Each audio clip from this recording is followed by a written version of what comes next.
What's up, guys? I am Caleb Giddings, aka Mr. Revolver, and we are here today with one of the first reviews of the executive grade Taurus Judge. That's right, we've taken one of Taurus's most popular products and given it the executive grade treatment. Now, I know what you're thinking, and I want to get two things out of the way right up at the top. First thing is, Caleb, don't you work for Taurus? Yes. Yes, I do. I am a paid employee of Taurus International Incorporated, which means that to some people, this will never be an unbiased review. And that's fair. That's fine. I understand that. Like, Taurus signs my paychecks, okay? So is that going to influence my opinion about this gun? Yeah, it is. But do I still think that I am perfectly capable of offering an objective review of the features that I like and don't like about this gun? Yes, I am, because I'm a goddamn professional. But in all seriousness, it's one of those things where I want to disclose that up front, because there's some people who watch this channel who don't know that I work for Taurus, and I'm not wearing any branded Taurus gear right now, so I can understand why it would be important to disclose that. So that being said, please bear in mind, I am an employee of Taurus, but this is still going to be an unbiased review. And I will start it by saying this. I hated the original Judge. You can go back, and if you go through my social media and forum posts and all of this other stuff, you will find multiple instances of me dogging on the Taurus Judge. And I did that for two primary reasons. The first reason was, three reasons. The first reason was that it was fun, right? Like, you kind of had this revolver that seemed sort of like a gimmick, and so it was easy to be like, ha ha ha, look at this stupid thing, right? The second was that what I really wanted it to be was a good 45 Colt revolver, because the idea of a medium frame 45 Colt revolver is actually really appealing to me. 45 Colt is one of my favorite rounds of all time. You can do so much with 45 Colt as a cartridge that I really just wanted a good medium frame 45 Colt revolver. And then they had to add the 410 thing to it and I don't want to say mess it up, but maybe there were some compromises to the original Judge to make it shoot 410 that made it not as good a 45 Colt revolver. And then the last thing that I didn't like about it was that at the time that the original Judge launched, which has been with us for almost 20 years now, does that make you feel old, guys? The 410 ammo wasn't ready yet, right? The only 410 ammo that was commercially available was regular birdshot and buckshot. And I've tested 410 buckshot out of a proper shotgun, the Mossberg Shockwave, and it's great out of that. But the problem with 410 birdshot and 410 buckshot out of the Judge was that because the Judge's barrel is rifled, it would spin the wad and it would just launch those projectiles off the target in like a donut-shaped pattern or, something like that, right? So it wouldn't be great. So what we're going to address today with the executive grade Judge review are my two concerns, right? Is it a good 45 Colt revolver? And is there good ammo for it if you like the 410 thing? So let's find out. All right, first let's look at the features of the executive grade Judge, right? Obviously, like the 856 executive grade, it has all those wonderful executive grade touches. It's built in a different assembly area. It has this lovely brushed satin finish. It's got a really, really nice double action trigger. And unlike the 856 executive grade, it does actually preserve a single action mode. We're going to test those trigger pulls here in a minute. It also has these presentation grade wood grips, which we'll talk about these later. But up front, I'm not a fan of them. And it's not because I don't like the way they look. I actually think they look gorgeous, right?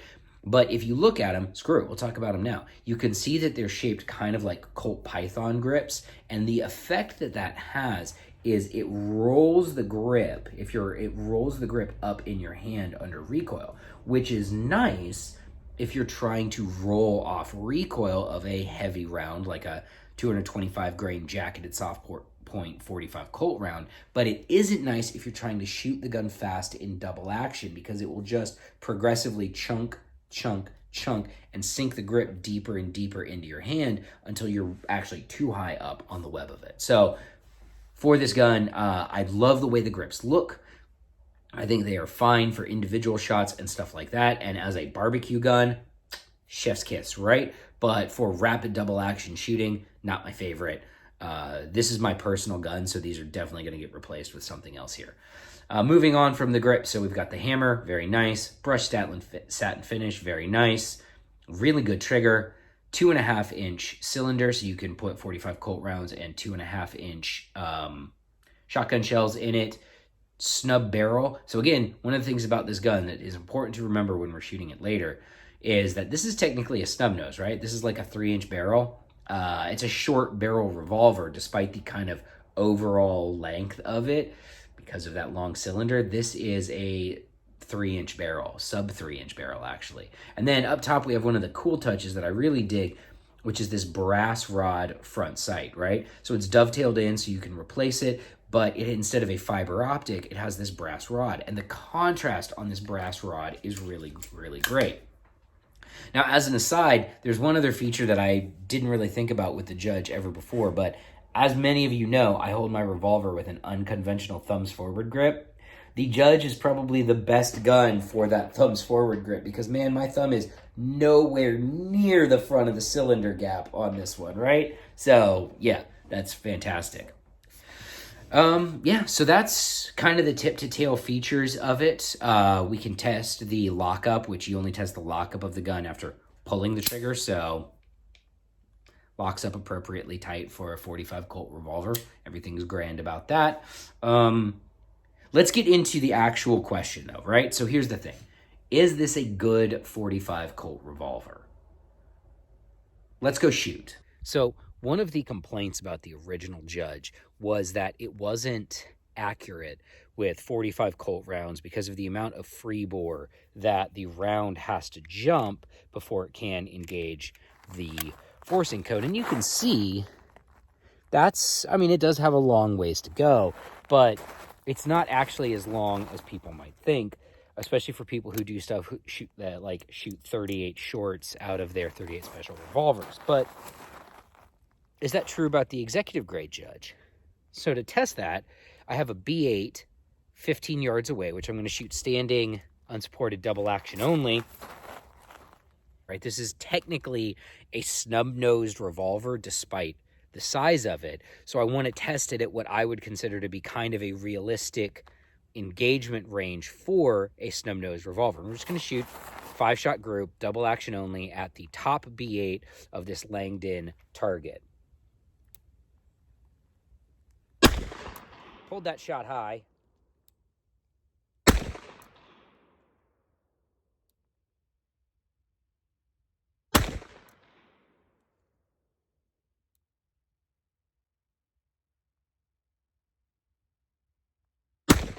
I spent too long on that one. That one definitely wasn't great. There we go. 1, 2, 3, 4, 5. Right, now let's go look at the target, shall we? Just gonna stop by this handy dandy barrel to drop this gun off.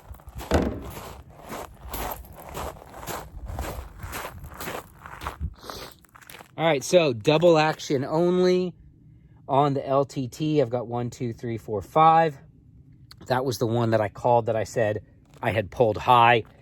It just broke right as the front sight was starting to lift out of the trough a little bit. But I would say double action only at 15 yards, 2 10s, 2 9s. That's actually a third 9. That cuts the perf. 2 10s and 3 9s is pretty solid practical accuracy for what is, again, a snub-nosed revolver. So it shoots, right? Again, bearing in mind the limitations, the lim facts that you get with a 3-inch barrel and a gutter or trench style rear sight, at 15 yards, practical accuracy, double action only, keeping everything in the black of a B8 target is fantastic. With samples of this gun, other samples, not this one specifically, I've been able to get on target and get pretty reliable hits out to 100 yards on like a full-size torso piece of steel. It's accurate out to 50 yards. 50 yards, I've gone 5 for 5 on torso steels with this, with 45 Colt rounds. And what I found is that with the 225 grain American Eagle jacketed soft point, it shoots right behind the tip of the front sight post. So it does all of the 45 Colt things that I want it to do. So now let's find out how good the trigger pull is, right? So we got our old trigger pull gauge here. We're gonna work that straight back. And I got 8 pounds, 15.9 ounces. Let's reset.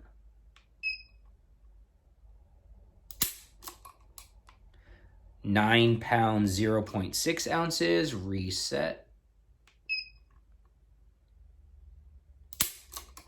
And 9 pounds, 8.8 ounces for an average of 9 pounds, 3.1 ounces, which is really good.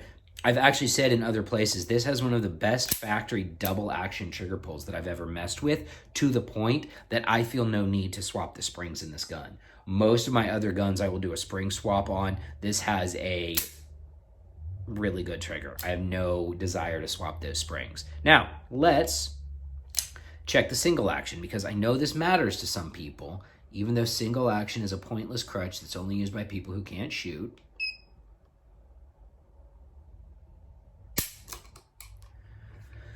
.412.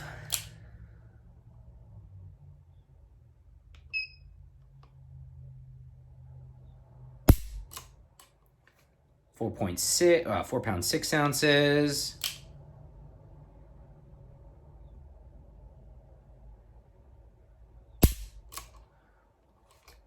£4 9 ounces. So right around that, when we average that, 4.8, right? So almost exactly at 4.5 pounds on the single action pull, which is fine, I guess. I'm really the worst person in the world to evaluate how good a single action pull is on a revolver. What I can tell you is that the throw's really short. Like, it doesn't move a whole ton to the rear in single action, so that's pretty nice. But the part that's really good is the DA trigger pull. Again, we're looking at a 9-pound DA trigger pull out of the box, and it cracks primers. I'm in. Sold. Send it. Lick the stamp and send it, all right? So let's talk about then what a 45 Colt revolver is for, right? In this day and age, people who are carrying 45 Colt revolvers are carrying them, generally speaking, into the woods. Into the woods. It's a defense gun against things that are not super friendly, right? So could you do this with this? Yeah, absolutely. There's actually decent quality holsters for this that you could use to carry it as a woods gun. But now we're going to find out something even more important is, does it fit into my Hill People Gear chest bag? All right, I have my medium HPG chest bag, and I have the Taurus Yudge executive grade, and it goes in, and it doesn't quite fit. I could probably wedge this zipper over that, but these fat bottom grips, you make my rockin' world go round. Okay, but seriously, the fat bottom grips that I've already said I'm going to get rid of don't quite fit into the HPG bag. Now, I bet you if I put a different set of grips on this thing and didn't have this big flared bottom, God, I gotta stop saying bottom, that would fit into the HPG chest bag, and I could probably carry this in my chest rig. We're going to find out about that. Stay tuned for updates, more to come on that one. But to answer the question, is this a good 45 Colt revolver? Yeah, it is. You know, people will talk about how much free bore this has to jump, right? Like a 45 Colt round has to jump, and I mentioned that when I was shooting it. It's actually not that bad, so I don't worry about that. Again, practical accuracy showed this gun's a shooter. So now let's go back to the range, and let's talk about 45 Colt, 410 ammo, right? Let's go back and talk about 410 ammo, because that's kind of the thing, right? As much as I want to say buy this because it's a good 45 Colt revolver, people are still going to shoot 410 ammo out of it. So let's go find the best 410 round. But now it's 2023, and the Judge has been with us as a platform for a while, and Hornady has this very interesting load that we're going to shoot here. And this is the Hornady Critical Defense 2.5-inch 410 load. And what it is it's a sabot, basically 40 caliber projectile, followed up by two 35 caliber round balls. And we're going to see where this hits on a pistoltraining.com target at 7 yards. All right, so we're just going to line it up, center of mass, and just wreck that guy's day. All right, so we had at 7 yards, I had the... Let's go take a look at it, shall we?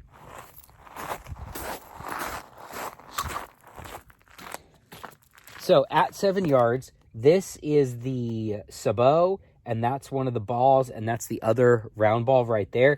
It's still contained by the target. That's obviously outside of the vital zone, but that would still be contained on a person at 7 yards. Now let's back up. Let's try that shot again at 7 yards. See if we get a different result this time.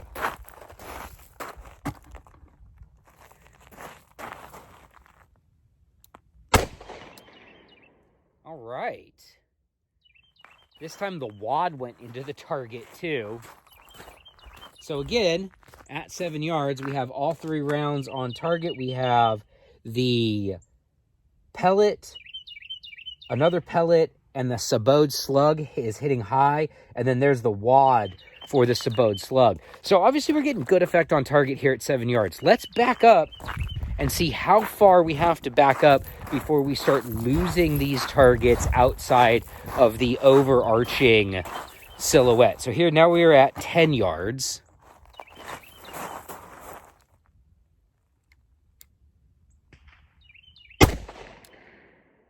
Once again, all 3 pellets are in the bottle of the target. There's nothing out. Really good hits on target. I've got 2 rounds left. We're going to go back to 15.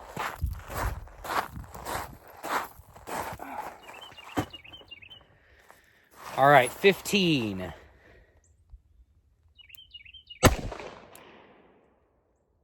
Let's go take a look at that one. Stop off right here.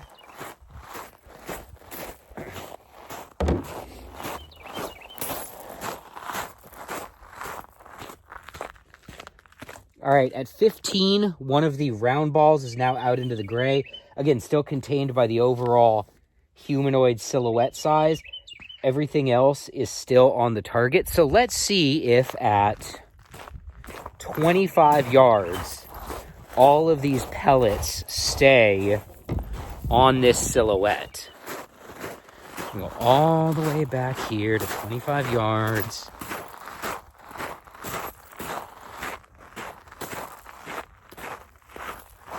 Man, that's a long way to shoot, guys. All right, here we go.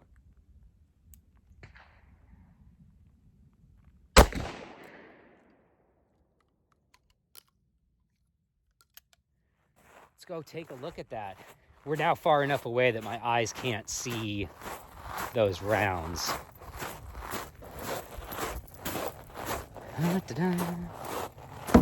All right, so at 25 yards,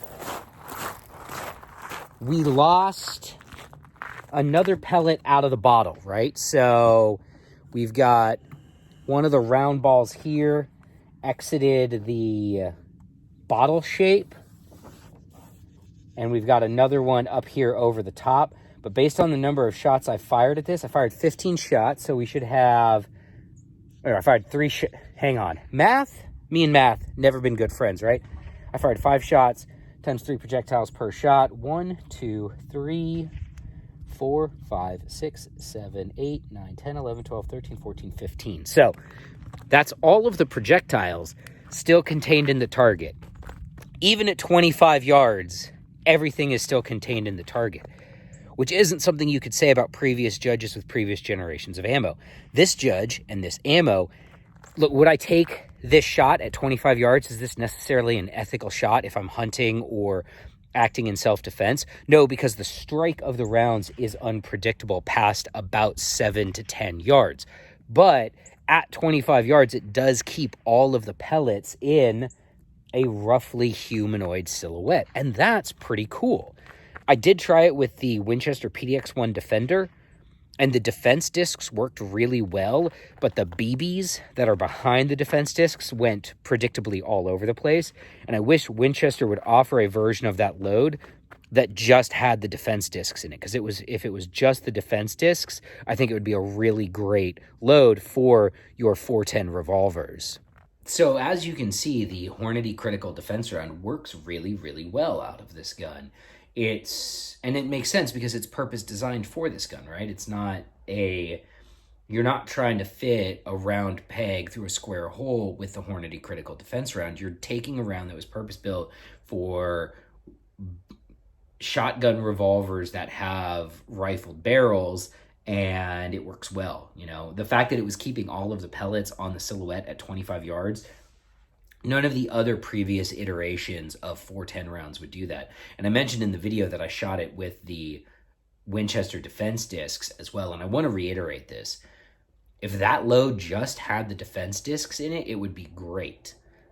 But it doesn't, and it has those BBs behind it, and those BBs still have the same whoosh effect, right? Where they're just gone. They're off the target even at 5-7 yards. So I don't like I like the PDX-1 load out of a shotgun. If you watched my 410 ammo test, it worked unbelievably well out of my Shockwave.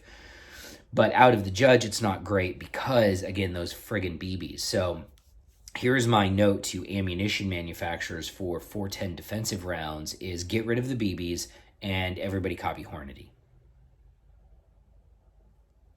Anyway, I've got one last thing I want to show you guys on the range before we wrap this video up.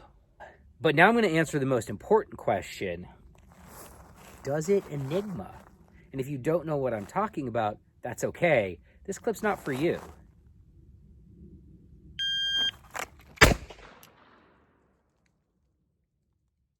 I would take a 127 draw to a first shot hit with a 45 Colt revolver from the Filster Enigma any day of the week. So that's it. I fired probably 250 rounds through this Judge. Everything's great about it. It's an executive grade, so it comes in the... I don't have the case sitting around here. Yes, I do. It's an executive grade, so it comes in the nice case, which is lockable and goes on a plane, and you can, check it. It's got that nice laser cut foam thing and all of that. It's really great. And I hate to say that, I don't hate to say this, but I come to this review as someone who really didn't like the Judge, right? I didn't like it because it wasn't a good 45 Colt revolver, and the ammo wasn't ready, and it was easy to dunk on the sort of people who bought Judges and then loaded them with birdshot, right? This is different. And it's different because the most important thing about it is, to me, as a revolver guy, first and foremost, it's a good 45 Colt revolver. And it does the 45 Colt revolver things that I want it to do. Do I like the grips? No, I don't like the grips. Do I like the trigger? Yes, I like the trigger. Do I like the brass bead front sight? Yeah, I like the front sight. Do I wish it was double action only? Yeah, I do, but Drem will go brrrr on that hammer here pretty soon. So, we'll solve that problem right quick. But that's the thing, right? So, one, I guess you could probably call it maturity. I like the executive grade Judge. I like it a lot. It checks that box. It checks the important revolver box for me in that it is a good medium-sized 45 Colt revolver. And when I say medium-size, allow me to illustrate that point. The reason why I wanted to illustrate this point about medium-size, right? Everyone's like, when people look at the Judge, they go, oh, wow, it's really big. And it does have this long cylinder window, right? But how big is it in reality when we compare it to, say, a medium frame revolver like a Ruger GP1? Oh, they're the same size. Look at that. So a 4-inch GP100 and the Judge, basically the same size. What happens is where the Judge has the longer cylinder window, the GP100 has the shorter cylinder window, but a longer barrel. So, yeah, again, we're looking like, here's the Judge in front, there's the GP100 behind it. Guns are basically the same size, all right? And that's important because I can carry a GP100 concealed. I have carried a GP100 concealed. And so if you look at this not as, I don't know, a 410 shotgun, but a L-frame GP100-ish sized 5-shot 45 Colt revolver, well, now you're talking. And that's what I'm here for. I'm absolutely here for an L-frame GP100-ish sized 45 Colt revolver that shoots really well and hits to the sights with 225 grain jacketed soft points out to 50 yards. What's not to like? Anyway, that's it. That's my review of the Taurus Judge Executive Grade. I hope you've enjoyed it. If you did enjoy it, like, share, subscribe, all of those things. I know I haven't made a lot of content lately, and that's because I've been really busy. But I appreciate you guys, and go buy revolvers.